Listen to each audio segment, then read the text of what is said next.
No Jumper, sharpest podcast in the motherfucking world. And today I got, it's hard, man, to even introduce you, man, because I grew up watching you, man, and now don't make me feel so old, man. I'm interviewing you. I mean, fuck, you are kind of old. I am kind of old. Fuck it. We got I still fuck good though. we got Spanky Hayes in the building, man. Spanky Hayes, a comedian, man. Bow. What's up with your name being Carlos? Man, you Spanish? You I'm black Spaniard? Yeah, my dad is a full Cuban, but I don't know. Your daddy full Cuban. Full Cuban. Like all Cuban. Because to have a name like Carlos, man, somebody was really either digging in, was really thinking outside the box, right. Or yes, you just come from some type of, Spanish Latin background. Yes, sir. He black as these headphones right here, too. That's what's so crazy. I see you was born in Detroit. Yes, sir. Detroit, what man. Up? What up, Detroit? 86. Ooh. I had to go pull up. Yeah, damn. Had to go look. You did that. I had to go look, man. Okay. You was born. No, because you know what? The only reason I bring that up, man, because at least people can get kind of like a drift of what you probably grew up in, man. Shit, you have any trouble, man? How was it for you? Did you grow up in Detroit or did you live elsewhere? I was born in Detroit. I grew up basically in Detroit, but then I went to Harlem. My grandmother, all my dad's family live in Harlem and Brooklyn. So you're a New York nigga? Yeah, low New key. York basically. That's why I asked old girl. I was like, where you from? What part of New York you from? Yeah, but so Detroit, New York, then Inglewood, then Huntington Beach. Now I'm a white guy. No, you already was living like a white guy, Huntington Beach. Right, that's what I'm saying. Now I'm a you white was living guy. like a white guy, Huntington Beach, right. man. Now I'm gonna try to pimp. I'm in Vegas now, so I'm trying to use my pimp hand. So back to that, when you were coming up as a kid, like where'd you spend like most your time? Where do you feel like you got most your game from? Probably from LA, man, because it was cut and dry. It was either nigga, what side you on, nigga, or do you bang or you ain't banging or what the fuck you doing over here? Take that hat off, nigga. Take that shirt off. You know what I'm saying? That's real life to me. Hey, I'm gonna tell you this, right? It came to a point where niggas wasn't even like, where you from. They'd be like, all right, well, where your grandmama stay? Right, exactly. Where your grandmama stay? Where you be at? What neighbor? What school did you go to? Right. They started to turn me. I'm saying, people that I knew, man, from San Diego. That's how they started doing it. They want to just fight you so bad. No doubt. Shout out to San Diego, though. Yeah, I fuck man. with Shout San Diego. out, man. San Diego Superchargers, man. When they once was, right? You know what I'm saying? San Diego Superchargers. Hey, what's that beach area right there? Which one? Mission Beach. Mission Beach, Ocean Beach. It's a comedy store right there. PB. What's the name of that? La Jolla. La Jolla. La Jolla. La Jolla's a nice area. Oh, hell yeah. La Jolla's nice. Yeah, you got to have your shit strong Fuck was you doing out there, man? Hey, the only black guy. I'm O.J. Simpson, baby. Fuck was you doing out there on clean beaches with clean bitches? You feel me? With dirty bitches. That's why I ain't there no more. So were you always a funny guy coming up, or was you you was in school or some shit and you was cracking jokes, motherfuckers, you figured out shit. I'm a funny guy, motherfuckers just laughing at my shit. I'll tell you what. When you find this out, like when you felt like you was gonna pursue something like this? Well, like to answer the first part of your question, like in school, like I would talk so much in school that the teacher would be like, well, look, we just gonna give you the last 5 minutes of class and you just come up to the class and just talk, man, because you won't shut up unless we do that. Because I would be flunking, everybody around me flunking, because we talking and, chopping it up. But, I try everything, man, selling drugs, stealing cars. I tried to be a thug nigga. I tried all of that. Were you good at any of those? Hell no. I wasn't good at none of that shit. But you know what was crazy? Everybody would say, but man, you so funny, man. Why you doing this shit? Like it takes a motherfucker, before you say, it takes a motherfucker to realize when they're just a flat out horrible criminal. I'm still a horrible criminal. I'm a horrible criminal. That's why I can't even steal jokes. So I can't, I'm horrible. So I can't, it's just all me or nothing, man. So I tried everything. So, and it just all ended up being comedy. It's weird, but yeah. So when you was coming up, you just kind of was like, fuck it. I'm gonna pursue comedy, but I'm gonna still try to sell drugs on the side. I'm gonna still try to slash. Or did you, when you said you was gonna pick up comedy, did you pick that shit up 100% from that day forward? I did. You know, did you go through all the mistrial? Right. Here's a funny story. So as I'm selling drugs and trying to stop, right, I'm telling all my friends, like, yeah, man, I'm gonna do comedy, man. I'm about to be like Eddie Murphy ass nigga. Right. They was like laughing at me, like, nigga, you gonna be broke. Murphy, like, honestly, was Eddie Murphy short like you? Yeah, he's taller than me, but he's short though. He's short. He's taller than me though. He's taller than me. You know what I'm saying?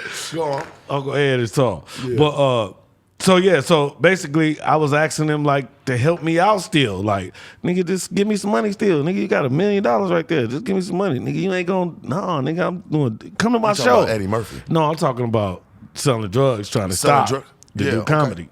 Okay. You know what I'm saying? Because everybody was going to jail and getting fucked up, getting beat up. I wasn't into none of that shit. So you was asking your people that had some money, like, man, just come, fuck with me. Yeah, like, just come fuck with me. Put some money up, man. Exactly. Shit, we can maybe make a move for this. Right. I was like, I could at least be a scapegoat for you one day. You know what I'm saying? Put some money behind the nigga. You know what I'm saying? Old school game right there. Old school game. Know nothing about that shit. Right. Some of their favorite singers, man, that have some of the biggest dope dealers behind them funding the campaign. I'm trying to tell you. It started with Owen. First you owe the nigga, then he look out for you. Yeah.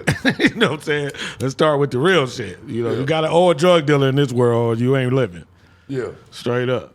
Did you start doing like improv and shit like that at first? Did you hit like the local comedy clubs? I seen you did something on you did something on Bad Boys. Yeah, damn. Bad Boys comedy. That's some old shit. Yeah. Some old shit, man. You know, I mean, shit, that's where the roots are supposed to start and supposed to, uplift you. So I'm trying to figure out where shit went fucked up for you, where shit went really awry. That's why we're here. This is what my podcast is based off of. So we got to know the fucked up shit, Church. Right. No, we're going to go into the fucked up shit. So let's go right into the fucked up shit. Let's get it. That's what we're here for. I retired for 6 years, right? Mm-hmm. And here's the thing about black people, black audiences, not black people, because I don't want to get all fucked up, but black audiences, they won't allow an artist to retire and take off for themselves and live for their own life. Like a white actress could be like, well, where you been? Well, I've been taking off and I took my kid, take care of my kids, and I'm married now. But they don't let black people do that. Like you automatically fell off. If I don't see you in 6 movies come out and you ain't in none of them, you fell off, nigga. Right. Straight up. That's a black audience. That's the black audience. Right. And then the Tyrese thing that happened when I called him gay. Hold on. I don't even want to let's keep telling. Let's go back because I want to back the truck up. You know what I'm saying? Yeah, that's diving in too deep. Right. Just back to not being able to, not even be in 2 or 3 movies as as a black actor. Right. You know, that's got to be a struggle because you're right. You know, it kind of starts to decline a little quicker than, somebody who, fucking, Patrick Swayze, rest in peace, or somebody who just got a big name. You know what I'm saying? Hanks. Tom Hanks could go off and not work for 10 years. Right. When he come back, they're going to celebrate. They're going to throw concerts and all parades. His movies, you have to understand something about Tom Hanks. That's my his favorite movies, actor, by the way. Which, hey, man, was one of the greatest actors of all time. Mm-hmm. But you have to understand, even with him, he cannot have to drop a movie for 20 years, and every one of his movies that he ever dropped were legendary. Exactly. You know what I'm saying? They're still eating today. Channels and different places are still buying that of course. You know what I'm saying? Push that out to viewers. Forrest Gump. That's going to push for years. That's never going to go off It's TV. not going anywhere. Nowhere. That's like the Jeffersons or Martin or something. Like Forrest Gump. But back to the black entertainment. Yeah. Let's dive into that. So what do you think? Give me your feel. Go ahead. I just feel like, okay, first of all, I never fell off, motherfuckers. Like, I still got everything I ever had. I still got all that shit. Nothing never went wrong for me. It's just that, I don't know if I should say this, but I just feel like you get to a point in Hollywood or in show business that it's not about talent anymore. It's about who you know and who fuck with you, who fucked you, who... in both ways, and it's not about talent anymore. So Here's another story. So I go to this audition, and in the breakdowns it says a Spanky Hayes type, right? I can get all into it, but it says Spanky Hayes type. So I go to the audition. Every agency in Hollywood is calling me. I'm thinking, oh, I must have blew back up. I'm already on TV. What does this mean? Like, what does this pertain to? Like I'm just telling you how this could be all fucked up. It's not about talent no more. So back to the story. So Spanky Hayes character, type, Spanky Hayes type. I go to the audition. About 8 times I go to the audition. Finally, I get fed up and say, look, what's up? It says Spanky Hayes in the breakdown. The lady said, we don't necessarily want Spanky Hayes. We want a Spanky Hayes type. And I'm like, what? So, again, it's not about talent. It's about who you know and who you deal with. It's not about being the funniest. It's not being the sharpest. It's not being the wittiest. Sharpest podcast in the world. It's not about none of that. It's about who knows you. I got the deal. These my friends. I'm putting my friends on. I might audition for 2 roles. Other than that, I got every friend that can fill this role up. So I wasn't on nobody's team. I wasn't a part of no clique or nothing. It was just me, like Tupac. I'm just out here. So is that why you call yourself 4-Pac? I call myself 4-Pac because I'm the fat Tupac. So that's 2 more Pacs than Pac. 4-Pac, the fat Pac. You understand me? But yeah, man, that's some real shit. Like people don't understand. Like it's not really about like everybody try to be the funniest. It's not about that. It's about that. Like for instance, right now, you got your shot at a podcast. Mm-hmm. Who did you call me? Why? Because you know me. You know my number. You know how to get in touch with me. Yeah. That's what Hollywood is about. That's how all these people in here who work for this beautiful podcast all got their jobs. Yeah. Somebody knows somebody who knew somebody. Right. That's what Hollywood is. Right. He know my homie got the lights. My homie got the girls. My homie, you know what I'm saying? Right. That's production. Open up on us, church. Come on, man. That's what it is. So that's what it is. So you know what I'm saying? So once I learned that I wasted my whole 20s, you know what I'm saying, to be the funniest motherfucker in the world, and it didn't amount to shit, it kind of depressed me in a sense. Well, I'm sure there's things that you went through that nobody will ever know. Exactly. You know, I'll say this. I've talked to Slink Johnson. I've talked to me and him got the same birthday. I've talked to you. Y'all are good brothers. Listen to me. I've talked to you both, and I've noticed, like, y'all are starving comedians. Yeah. Y'all are always looking for the dollar. Y'all don't get the same type of treatment as if somebody else came. And because I don't want to put names to it, you know, I don't want to get, you know what I'm saying? Yeah. But just certain people, you know, that they will give shots to, but they will not give you or give Slink. Because I've asked Slink, you know, I've asked Slink a lot of the same questions. I'm like, man, bro, why the fuck didn't they put you on this or on that? You know, he always told me. He always kept it humble as not only a black comedian, but as just a black man. He always said, you know, it just wasn't my time. Yeah. Loved one.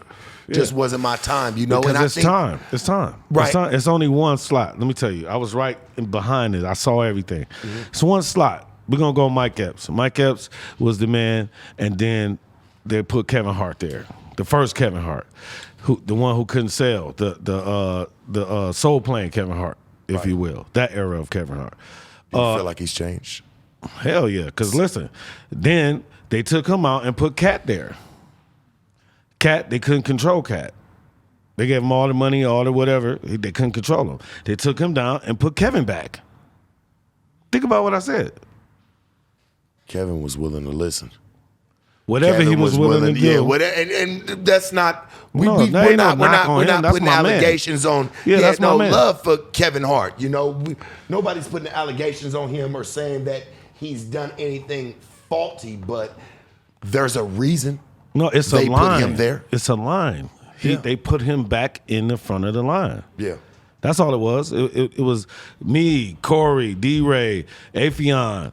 D-Ray was a funny motherfucker. Yeah, D-Ray, that's my cousin. Yeah. You remind me of him in a way. We always in line, but those were the people in front of us. was Mike Epps, Cat Williams, and Kevin Hart. They was already in front because the first episode of Wildin' Out, we noticed the crowd saying, Money Mike, Money Mike. And I thought to myself, damn, he famous calling already. That Money Mike Epps? No, they was calling Cat Williams that. Remember, he was Money Mike. Money Mike in the movie. He was in the movie. He was in Friday After Next. Exactly. Correct? Right. So I was thinking, damn, he famous already. Mm-hmm. So I'm saying that to say Cat Williams was in line before me. You know what I'm saying? It's a line. People, it's a line. We don't see it. Y'all don't see it, and entertainers try to act like it ain't there. But it's definitely a line. Well, let's go back to where you were, because I went and I read about you. You know what I'm saying? Like, because I always liked your style. I never thought that I had to go, do a little bit of research and figure out who you are to what you got going on for real, and to see you go from making $27,000 an episode to $1,000 an episode per Cat Williams. Cat Williams coming in and making $50,000 an episode. Yeah. How did that make you feel, honestly? Like somebody who's been there to build a fucking just a foundation and just, pioneer the game of what Wildin' Out possibly would have been. Right. How did that make you feel, man, getting dropped and just depleted like that? It was weird, man. It was really weird, but I had to face it. I had to go through it to grow from it. But it was a lot of shady shit going on with Wildin' Out, man, because I knew the blueprint of it. See, Nick Cannon got this whole thing Wildin' Out from me. Like, I was in this group. Whoa. Yeah. let's back the fucking truck up. We were rolling. Yeah. But then, I seen a roadblock. So you're telling me. Yes. You're telling I'm me. telling everybody. Okay, you're telling everybody, no jumper. No jumper. I can't. Sharpest podcast in the world. You're telling all of us that Nick Cannon got the idea from you to even do Wildin' Out. Exactly. It was a group called The Other Level. We had a deal with. This is exclusive, right? This is not. Yeah, this is very exclusive. Nobody's ever gotten this from anybody. Okay, I'm just making sure. This is something that's accurate. Something nobody's heard. Nobody's heard this before. We're gonna get exclusive and we're gonna dig deep. Let's go. Continue. Okay, so 2000, the Aspen HBO Comedy Festival, a group called The Other Level from Detroit, myself, Joe Blunt, Thomas Ward, and Howie Bell, Andre McCoy. I like Howie Bell. Howie Bell, funny man. That's my man. That's my baby. That's my baby. Yeah, funny man. So we all catch the train, the bus, however we get to LA from Detroit, and we all got this group. We all started it in Detroit. And then we get a deal with Will Smith. Nick Cannon gets a deal with Will Smith. We all friends anyway. By the way, Nick Cannon. It's because you're hitting points, and I just want to get it out. So you're telling me that maybe Will Smith might have funded a lot of this, bringing up his name, because he has moved through the industry of just even trying to be a comedian, whether it's just even having Fresh Prince of Bel-Air. Well, I think it was more of a business deal for him, and I don't think it was nothing personal. He don't know me personally, so I don't take that personal with Will Smith. If he had anything to do with it, it was just business. I'm sure. But his deal go bad, our deal go bad. Nick Cannon used to come to my house so he used to dance on Soul Train. Yeah. So when he didn't, Nick Cannon danced on Soul Train. Yeah. So when they don't pick you, like it's a picking system, Soul Train. If you know about Soul Train, they make everybody wait outside and they pick people to go in. I didn't know that. Yeah. So when he didn't get picked to go in, that's how I'm sure he met Afion too. I'm sure because Afion used to dance on Soul Train. So when he didn't get picked, he would come to my house in Inglewood in the jungles, and we would kick it and talk man shit. But he was younger. He was younger than me, but we schooled Nick Cannon, all of us. You know what I'm saying? But that's my boy. I'm not saying this in no negative type of way. This is family. I know every brother Nick Cannon got. I know Nick Cannon mother. You know what I'm saying? I know Nick Cannon. That's my brother. I know a few people that being from Dago, I know a few people used to go to school with him out there. Exactly. So exactly. Continue. Go ahead. So, you know what I'm saying? So in no negative way I'm saying anything about Nick Cannon. That's my boy. It's just, business, man. And I didn't know that growing up. And then I'll tell you one more thing, Sharp. And I'm going to say this to everybody. When I was trying to be famous, I didn't have no money. The minute I didn't care about being famous no more, I was rich. So that's my thing to everybody is break that philosophy down just a little. Just break down the true meaning, because I heard what you said, but maybe the viewers might not have caught. Like, just break that down when you didn't care about being famous anymore. Right. So fame is free. That's why they give it. Anybody can have fame. You rarely ever hear rich and famous, whoever his name is, or whoever she is, because you normally don't get both of them at the same time. You know what I'm saying? The rich and famous. So the famous is free. That's why it's free. Fame, free. It's like kind of rhymes. So, but once you don't care about being famous, then you get money. So like we in a group right now, all of us in this room, we all in a singing group, folk music, whatever we do. Right. They're going to come to us with a fame deal, and they're going to come to us with the money deal. The money deal going to be lower because it's just money. Right. And then we got to promote ourselves, and we got to take the money out of this and pay for our own promotion and marketing and stuff like that, right. So it ain't going to be appealing. But this deal going to be like, oh, we're going to put you on every platform. We're going to do this for you, and we're going to do that, and everyone's going to see you. Everyone's going to know you. That's all free to you. You don't get no money off being famous. Not unless you working at Instagram and everything, but that's kind of fake famous. That's like Insta famous. Like, right. You know what I'm saying? Instagram created that. Yeah, you know what I'm saying? So it's like they Instagram made it so anybody could be famous. Right. So it's like any motherfucker in the world could wake up in the morning and say, I'm about to do this on Instagram. And they fucking famous. Do they get money for that? No.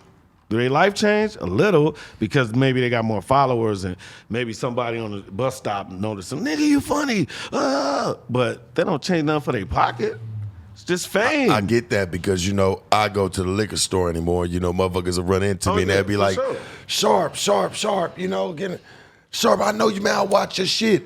That don't put any dollars in the pockets. No. It's just what they've seen. It's just fame. So I understand what you're saying. Yeah. So for real. So for a long time, I only cared about being famous. Right. I moved to New York to LA to be famous. I didn't know that I was going to be rich. When did you move to LA? 96.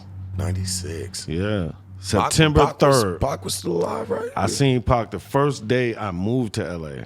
And then he died about maybe 4 days after that. Mm-hmm. Yeah. Yeah.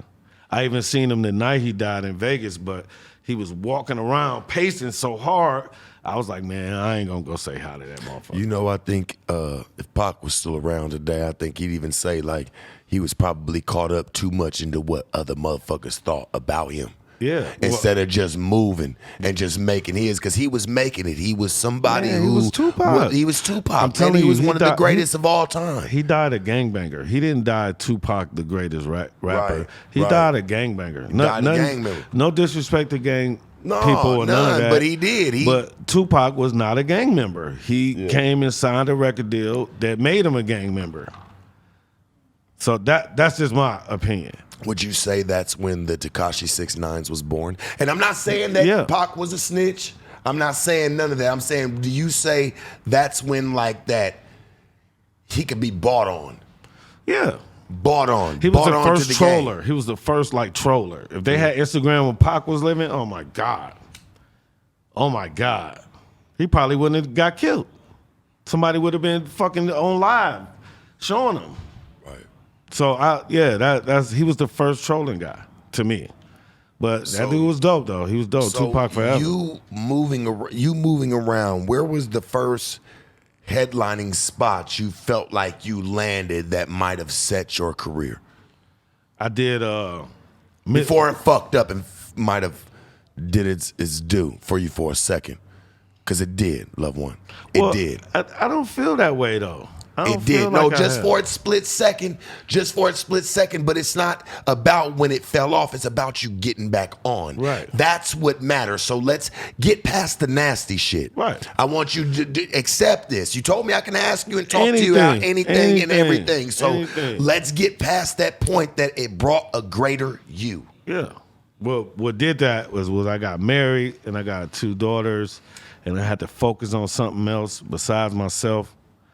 Again, I think that's really got me where I didn't care about being famous because I ain't want everybody hollering at me when I'm with my family and let's take an Instagram picture. Fuck all that. I hate that shit. But, you know, you got to do it to be relevant nowadays. Right. You know what I'm saying? So, but okay, I'll take that falling off. But again, but again, that goes into the audience. What I said earlier is like the black audience will not allow you to take off. I think that's unfair. First place you felt like you took off from? I took off when I knew I was funny, my own funny. Mm-hmm. And I wasn't like nobody else, because that's the compliments I was getting is like, dude, I laugh different at you. Like you're real, like the real. When I start feeling real, like okay. And then when I moved to LA, I went up at the Comedy Store, and the owner of the Comedy Store, Missy Shore, rest in peace. And by the way, that's Pauly Shore's mom. Rest in peace, Pauly Shore's mama. So for real, man. Yeah, that's like my mom. He was a funny man, square nonetheless. I watched him. He never wanted to be in the riffraff. He was just a funny man. He never crossed over to black comedy to it. He never really found funniness in that. But he didn't have to. He didn't have to. But nonetheless, he didn't. No, he didn't. He definitely didn't. Pauly Shore the man, though. That's my man. Yeah, no, good dude. But he wouldn't even smoke a joint with us right now and even just sit back and just chill. No, I don't know, man. Would. We might have to get him up in here then. Oh, I'll see what's up. Yeah. He got shows in Vegas, a lot of shows in Vegas. But look, his mom saw me and instantly put me in the mix of the Comedy Store. Right. And I'm like fucking 16 years old. Not what you know, but who you know. Right. So it's like, wow. So then my name got put on the wall. So the Comedy Store, you know, that's my house, man. So I think when I felt like a dog already before that, but now it's valid. My name on the wall at the Comedy Store in Hollywood on Sunset forever. Like that, my name gonna be there when I'm gone. You know what I'm saying? Right. So, you know. Legendary. Yeah, just, you know. That I think that's the biggest accomplishment. I don't got a star on the Walk of Fame, but I'm gonna buy one. I heard that you could sell them, you could buy them. So I'm gonna buy one. Don't trip. I'm gonna buy one. I'm gonna buy my own shit. You feel me? But yeah, man. Real shit. But I just always wanted to be like a rapper, but a comedian. Like, because nobody else approached it that way. Like Def Comedy Jam, they kind of did, but that's what the era I was watching Def Comedy Jam. Were you on it? No, I never was on Def. I did a skit on Def Comedy Jam, but I never did stand-up on there. That's when it came to L.A., I think around 97, 98, and they started shooting Def Comedy Jam in L.A., and they were doing like skits in there, I guess, to fill the time up. So I was lucky enough with A.J. Johnson. Rest in peace, A.J. Johnson. Man, why is it a lot of the best? Listen, why is it some of the best, like, it's just some of the people that done really moved and paved the way for black comedy? Man, them people are gone today, man. Bernie Mac, rest in peace, man. That was one of my favorite, man. That's Uncle Bernie, man. You know what I'm saying? It's just Richard Pryor, like just people who have really paved the way, man. You know, John Witherspoon, man. We done lost some of the greats. Detroit. Yeah, we done lost some of the greats, man. Yeah, man. A.J. Johnson was a big brother to me, man. He like, when I first got to L.A., back to the 96 era, when I first got to L.A., man, he took care of me, man. He gave me everything I wanted, like a son. Pussy and everything. You want to fuck her? Okay, here. It's going to take some money. That was the time when motherfuckers was real, though. Yeah. Like, motherfuckers, like, there was no hate in their blood. Oh, no. They wanted, because you were the person that would continue to pave the way when they were done. I'm trying to tell you. You understand? He was with No Limit, Master P. He was the only nigga down with Master P. Master P bought him a Benz. This motherfucker riding 550s. And man, bro, it was incredible. That's incredible. It was incredible. Yeah. I'm trying to tell you, man. Rest in peace, A.J. Johnson, man. And I'm going to say that I got to open my heart and say this, man. The last time I seen him we worked right after the pandemic kind of eased up a little bit. We went to Spokane, Washington. You know, it's a lot of them things down there. But hey, man, so the real ones know, man, when you say them things, man. Right. Them things. You know what I'm talking about? Go ahead. But we had a big-ass argument, man.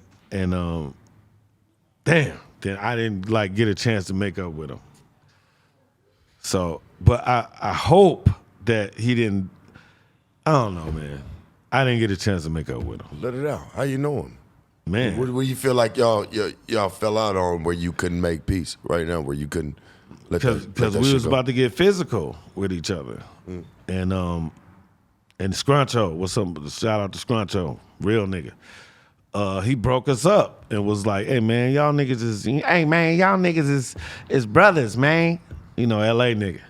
Yeah. So I'm like, all right, man. And then we didn't, like, we was on the same plane when we flew back to LA, but we didn't even talk to each other. Yeah. So it was like, damn. So as soon as I heard that, I was like, damn. Like, all right. But I called his brother Peanut, shout out to Peanut, and I called him and kind of told him what I just told y'all. Like, you know, look, man, me and him didn't, you know what I'm saying? But you know I love him, though. I wouldn't hit him or nothing like that because that's big bro, man. I ain't going to disrespect him like that or nothing like that. But we fell out, though. We was arguing over some money. Funny. Yep. Did that change? Did that change your outlook to what money might look like to you now? Knowing that you might, you know, you never got to say your piece to somebody like that, you know, y'all up and coming, man. Y'all still moving, man. Comedians nonetheless. Right. Well, I gave it to him. So that's what I do feel kind of good about, that I gave him the money we was arguing about. But damn, you could genuinely say that. You could lay that one to rest and say that you gave that man whatever the fuck it was. I gave it to everybody that was there to know that I gave it to him. So, but it's like, my mama say this when you ask me about money. My mother always said to me, money is for broke people. Like, you know what I'm saying? If you're a real person, you don't need no money. I like that. You know what I'm saying? That's for broke people. Yeah. So I always thought, I grew up like that. Money for broke people, like free bands. That's how, it's a lifestyle in LA when you in entertainment so deep that you literally don't have to pay for shit. You just gotta wake up and be there. As long as you there, that's it. I can't go no further with that, but yeah. That's real though, and we'll leave it. Yeah, I'm sure we'll dive another time. We'll dive another time. You know what I'm saying? Just leave something greater for later. You know what I'm saying? But right. Let's dive in with the problem that, you know what I'm saying, we're wilding out like Nick Cannon. Like what's the problem with that, man? Like what's going on with you and wilding out and Nick Cannon? I heard they're about to get ready to start a new season. I've seen rumors. I don't know if it's true, but I've seen rumors that they say that you might be, you know, coming back. To the mixture. I mean, I'm just saying, I've seen some bullshit. I mean, I know shit be bullshit. A lot of people move some shit, but you know, it's just what I see. You know, is there any chance that what was the problem with you and Nick Cannon into why you might have, you know, fallen out and not seen eye to eye? Well, I'm gonna say this. Me and Nick Cannon never fell out before. Like, I think media put that out there. Like, again, that's my brother. Like we laugh at stuff. Like we see stuff on the internet and be somewhere and laugh at it. Okay, well, you know what was up with the diss track from Obi Trice?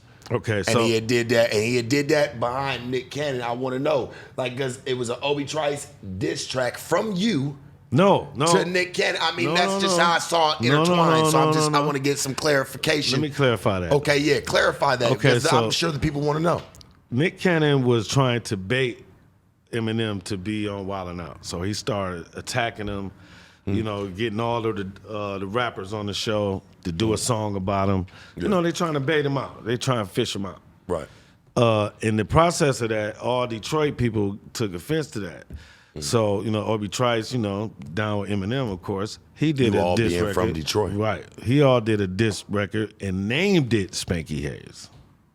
So the name of it is my name.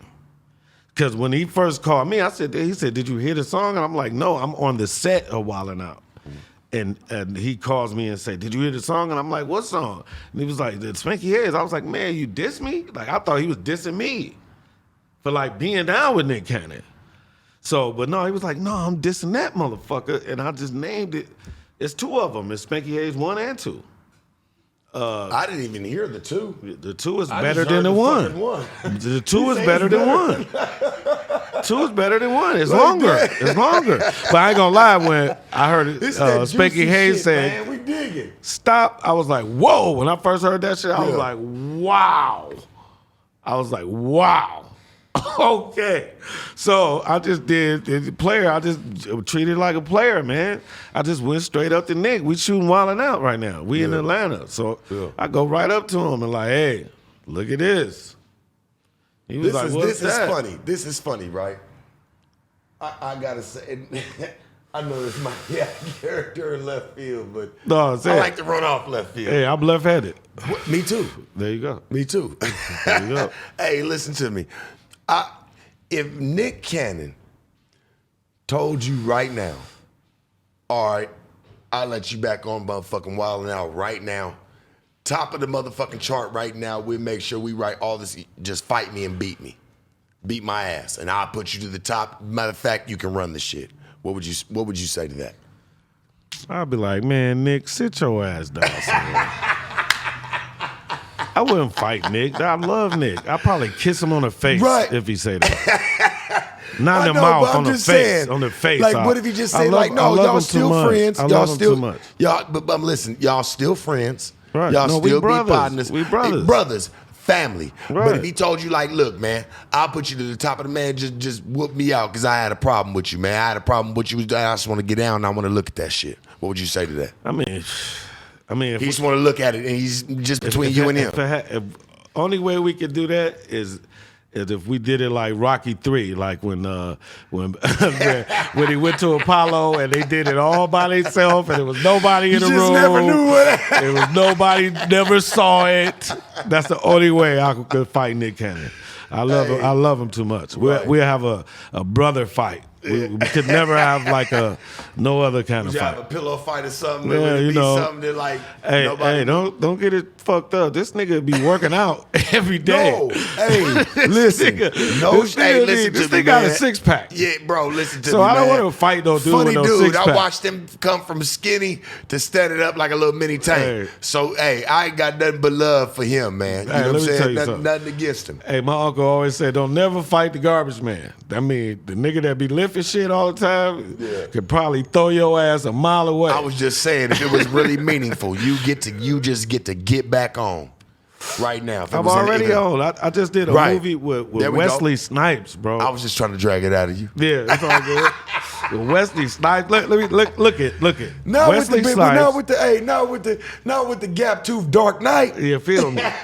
Listen. Not with the gap tooth Dark Knight, man. Look, we got Wesley, we got Tiffany Haddish, we got Kevin Hart, we got Bill Bellamy, we got Gary Owens, we got Faison Love, we ain't seen him in a while. Faison balling though. No, Faison been balling because he has. He was a smart dude. Listen to me. He don't seem like a type Smooth. Wait, I had to finish that. Who? And JB Smooth. JB Smooth, which is one of the best guys I've ever met in my entire life. He is the same every time you see him. It don't matter. JB Smooth. When did you start feeling like that about him? I always felt that way. We come up together. Yeah. They always looking at me like a ghost because, again, I retired. So when they see me on the set, they like, what the fuck? Like, yeah, nigga. Yeah, I'm back, motherfucker. Apparently, I'm back. And it's directed by Chris Spencer, who is a Hollywood juggernaut. If you know anything about L.A. comedy or just comedy, period, he's written for everybody, every TV show, every... Man, I can go on and on and on about this guy, man. Well, we're not here to talk about him. We're here to talk about... No, we are, because he put me on. He put me back on. Granted, he put me back on. But we're here to talk about you. And I have seen that you've done a lot of writing yourself. Yeah. For quite a few films. Let's dive into some of that. What some of the films have you written for? Like, because I've seen that. Like, they have labeled you not just as an actor, comedian, but just as an overall writer. Right. Well, I wrote a lot of stuff on Wild 'N Out. Tons of it. That is fucking crazy to me that we are getting this info today. Tons of it. Like I Nick Cannon can vouch for this. Of course. Look, I'm gonna give you the blueprint so you can see it for your own eyes. I don't do no capping. Yeah. So look, if you look at old Wild 'N Out shit that I'm on, right? Now they tried to edit me out a lot of that shit, if you notice that too. But you'll see me on Nick's side. If I'm on Nick's side, then me and him is going at it and that ain't because he came right. It's just because Nick had 30 other jobs. Like he was doing this and then doing this and then coming on our set and then doing Wild 'N Out, then going somewhere else. America Got Talent. And then he was doing that. And then, I mean, he was. This dude been working his ass off. So I'm not nothing to discredit him. Right. But when I would be on the black side, I would be writing for the guests. Mm. You know what I'm saying? And not every single time, but most of the time, especially in the first 5 seasons of it, you know what I'm saying? That was a lot of work. That was a hell of a lot of work. So that was my first complaint with them. It's like, dude, I'm like Draymond Green. Shout out to Draymond Green, you know, something out. But I'm like Draymond Green. Nonetheless. No, Draymond Green's the man. Draymond, I love you, man. Yeah. But, you know, you're a little bit of a crybaby, man. Don't try to put your hands on me, but you're a little bit of a crybaby, George. Listen, and I still look at that shit. Here's a prediction. Mm-hmm. The Warriors win the chip again this year. They got their whole old team back, and they got some new fresh legs. Klay Thompson came back. Stephen Curry came. Nobody deal with Stephen Curry in this league. Nobody. I don't care. Do you feel like you Steph Curry right now coming back into the comedian? I am Steph Curry. To the comedian spotlight? I am Steph Curry. I've been doing this though. Damn, you sound like fucking Kanye West. I am Walt Disney. I am Walt Disney. I'm Viacom. Kanye West say I heard this man say I am Walt Disney. Well, I'm gonna say I'm Viacom. I'm that guy. I'm the what's that movie where they had all the surrounding motherfuckers? The Golden Child, motherfucker. That's who I am. Remember he was bald head? Remember that? I'm the Golden Child, nigga. You see this? You see this, America? Africa? You know, hey. I'm the Golden Child, bro. Are you? Honestly. Come on, man. We all know this. But I'm back. I'm back, and there's nothing can stop me now because now I'm not doing it for myself. I'm not doing it selfishly anymore. I'm doing it to feed my wife and my family. So that's what made it fun again. I can never do it for me again. Slink Johnson said the same thing that you said, and I don't know who was before who, but just to hear 2 comedians say the exact same thing, he says, man, I do it for my kids like I'm doing it for, a bigger purpose. It's not for me no more. It's not for you anymore. Listen, and I think that's where the money's going to come into play for y'all. That's where the dividend's going to come into play. Listen, I'm going to say it again. Me and Slink Johnson, our birthdays are January 31st. We have the same birthday. Yeah. That's my birthday twin right there. Yeah. He just mad taller than me. I'm the short brother. Yeah. But that's my dog, Slink. Like, I remember before he got on and would be coming to the Comedy Store because I was at the Comedy Store first. Mm-hmm. You know, my name was on the wall. I would see Slink come up, and I would be like, bro, that black Jesus, man. Man, that shit can Black Jesus? Wait, no, he definitely did his thing. But what I'm saying, before it got on TV, I'm saying the shit that they took off the internet, the YouTube shit. Oh, man, that shit was fucking gold. That shit was gold, bro. But yeah, shout out to Slink, man. He know I love him. He know that. Yeah. Let's dive in. I was looking at your IG one time, I seen, because I follow you, I try to dive into what you got going on. I saw you with, y'all was in some clown costumes. Yeah, that's the movie. And I ain't gonna lie to you, bro. It kind of looked like I ain't know if it was a movie or a series from fucking American Horror Story, right? Man, because I saw him, and then I saw a fucking fat clown, and then I don't want to call him a midget, but little people. Right. It was little people in the mix. That's Lauren. What's up, Lauren? Y'all was all out in the desert, you know what I'm saying? What was that about, man? What y'all had going on? I think they prefer to be called little people. That's what I figure. I want to call them midget. I'm not even sure of that. Shout out to the little people, man. Yeah, all the little. I'm one too. I'm like a tall midget, I guess. It's a little guy, but you know what I'm saying. So I love y'all. Don't worry about it. Yeah. But no, that was the movie with Wesley and Tiffany and all those guys, and the guy Spencer. Are you allowed to talk about that movie? Yeah, we just shot it. Yeah. What's it called? It's called Back on the Strip. Back on the Strip. Yeah. So I can't really talk a lot about it because I don't know all about it except the parts I was in. Right. So you know what I'm saying. But I just know it's gonna be funny as hell, and it was a total blessing, man. I was like doing bad because we all do bad. Like it don't matter how much jewelry we got on, none of that shit. We do find ourselves in bad situations. So I'm praying and like, oh my God, please. And then I swear to God, soon as I looked at my phone, Chris Spencer was calling me. Chris Spencer. That's the director of this film. And I'm like, hell no. He never calls me. So what's up, man? Hey, man, you want to do this movie? Like, what? Are you serious? Man. That shit cold. God is good, man. I'm going to say that. We're going to dive into the juicy shit. Come on, man. You got into it with Tyrese Gibson. I did. And I heard you was having a problem with him, stating that the actor beat you out of the lead role of Baby Boy. Right. And you said that the actor performed sexual acts on John Singleton, the director. No, I never said that. I mean... I never said that. Things push around, so rest in peace, John Singleton. Right, so I never I hear spoke on his name. I hear ever. Things push around, my man. No. Actually, I'm gonna fix it. You say it, and I'm gonna fix it. Yeah, come on. So, okay, yes, me and Tyrese Gibson did get into a confrontation. You told him Suge Knight fucked his baby mama. I did tell it. You said that shit. I did say that. He did. I said a lot of shit. He said that shit. So let me go from the beginning. Naked in a fucking tiger fucking fur. He said, yeah. And my mansion looked a lot better than his. I just want to say that. It was way better. Anyway, I have motorcycles and shit in my house. But anyway, nevertheless. Yeah. So the first part of it, how it all started was a bad joke that I said. Okay, so I said that because I read for Baby Boy when I first came out here. I was younger. That's crazy to know that you actually like read for that part. I actually did, not for that part, but I read for Baby Boy. Right. Well, which part did you read for? I think it was the Homeboy. It was okay. Well, Omar Epps played. Omar Epps played. It was Omar Epps. It was something like that because Cuba Gooding Jr.'s brother.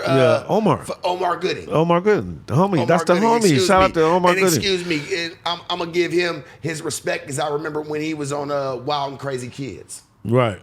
Yeah, I remember that shit. Wild and Crazy Kids. He was on, man. He was one of the first hosts to that. So to see Omar Gooding, you know what I'm saying, on there, Cuba Gooding Jr.'s little brother, just giving him his respect. I remember you, boy. You was on Nickelodeon. That's where he started.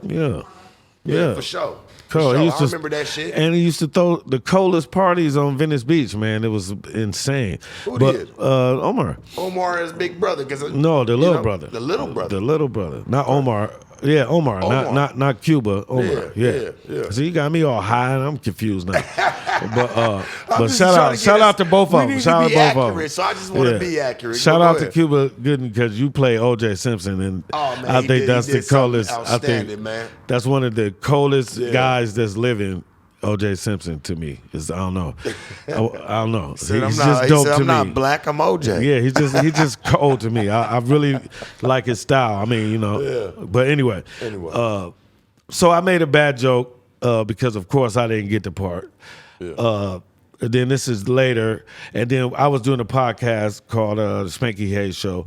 So I got Tiffany Haddish on there. This is right before she blew up too, like right before she blew up. And then I had like a couple of people I can't remember. That little mole on her face is sexy to me. It is. She looks. I like that little mole. That's my sister, Tiffany. Hey, you see me, baby? But she looks rich. I like that little mole. If they don't, I like it. I'll say this. Take it.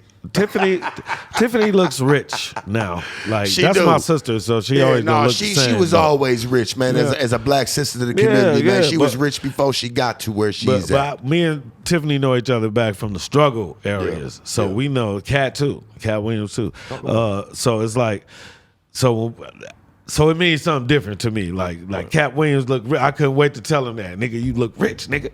Because, we didn't look rich at one point. You know what I'm saying? That was part of when other comedians that was on could bag on us. Like, we was funnier than them, but we had old shoes on, and them niggas had new shoes on. So they could cap on us. AJ, shout out to AJ again, rest in peace. But he was one of those dudes that would stand outside the comedy club and just cap on your ass as you going in. The audience and everybody. Comedians and everybody. So, but shout out all the comedians. I keep getting back to AJ, man. Love you, AJ. Because you loved him, man. I did, man. That was my brother. And he fucked with you. That was my brother. I got a last, my last question is, what films you probably got coming up, man? You know what I'm saying? Anything you writing new, or you writing anything, or you about to get ready to start anything new? You got anything coming up, man, 2022? Is there anything that we can look out for Spanky Hayes and his upcoming? Everything. I'm on everything smoking. I'll make sure of it. I got a web series coming out called GTA Murder City, shot in Detroit, based in Detroit. Right. I got like 3 internet films coming out. Ashe Khan, shout out to Ashe Khan, shooting movies in Detroit, making a difference, turning normal people that with talent, and just putting them in movies. I mean, it's incredible. Yeah. So I got a couple of films with him. I got like I said, this Back on the Strip thing. Man, everything. I got a comedy album coming out. 2 of them actually. One with the Other Level, the group I was telling you about that made Wildin' Out. So created it. Hey, look, I'm gonna bring your ass back because we gonna really dive into that. I didn't want you to really crack the eggshell on it just yet because we wasn't ready for that type of breakfast. Yeah, I'm just saying, this is my first time on No Jumper. I can't give it all to you, but we gonna crack the egg on that breakfast next time, man. We gonna make a full-blown omelet out of that motherfucker. You hear me? Let's go. For sure. I got it for days. Yeah. I got it for days. One love, though. Hey, but I got a lot of stuff that finished that. I got a lot of stuff coming up. Just look for me. I'm back. Right. It's like, and that's what it is. Faux pas, bitch. Like, that's it. I'm on. Hey, it's back on. One more question before we get you up out of here. All right. Is there anything that you regret or something you feel like you should have done to keep you being a successor? Is there anything that you feel like you could have did better to be something greater? No, that's a hard question, but I'll say this. If I was the same sex kind of guy, I would probably be a billionaire and would never been on this show.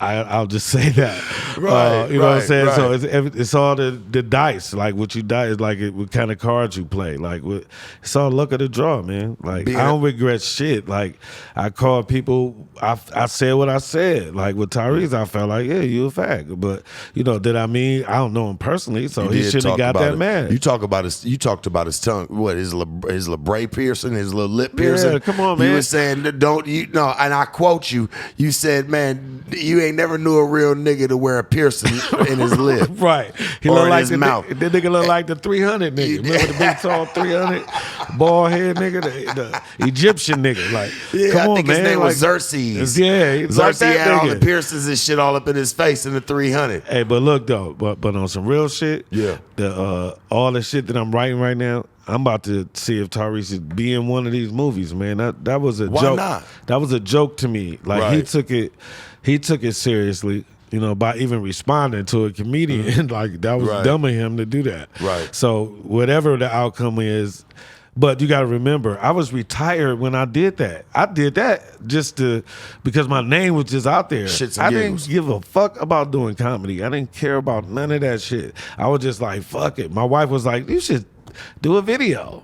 I was like, all right, fuck it. I didn't care about that shit. That shit could have just blew away, bro. Like, seriously.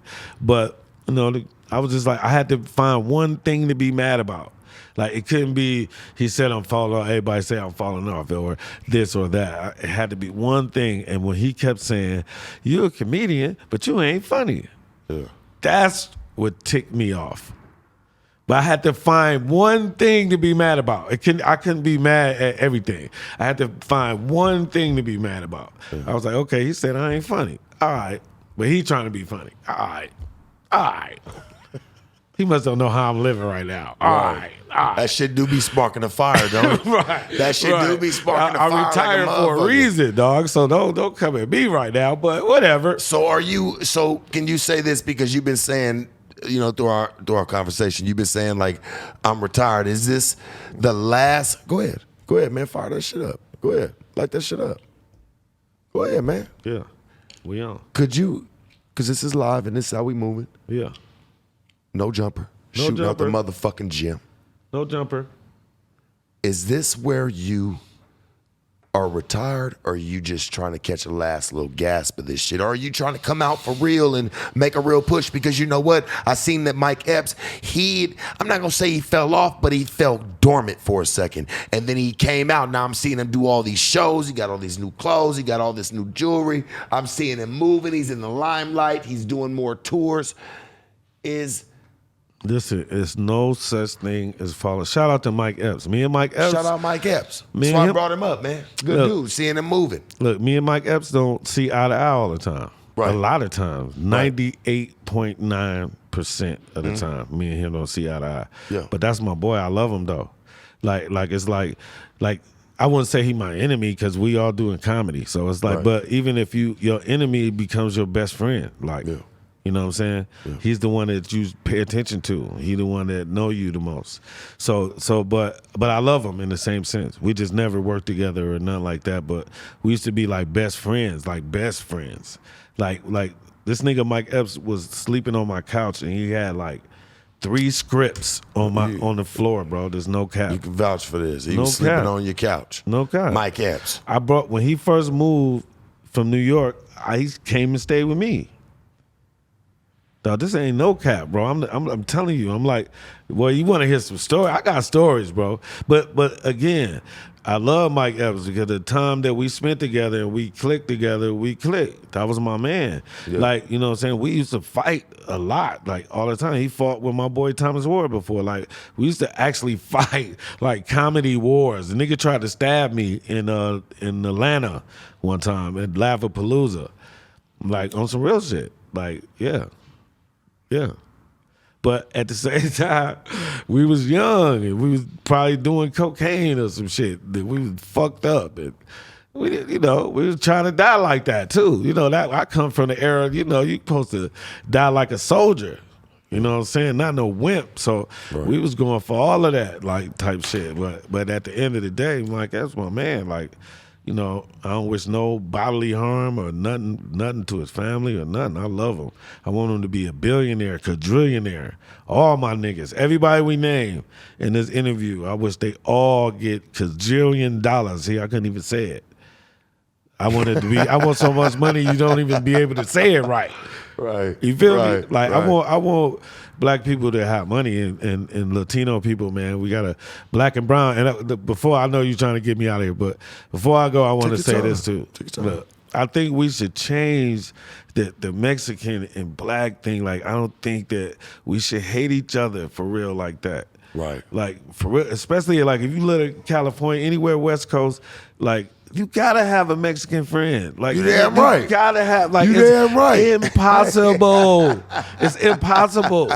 It's fucking impossible. You damn right. So how can you not, like, I love Mexican people, man. I love Mexican food and Mexican people. They ain't never, I just love Latin people, man. Afro-Latina, Latino. I love all of them, man. They ain't never did me wrong, man. They been down on the West Coast for a long time now, man. Shit. Right, we've been together. But when we get locked up, though, it's politics. They got that man saying, hey, all Latinos come over here, all black people come over here, all the white people go over there. Yeah.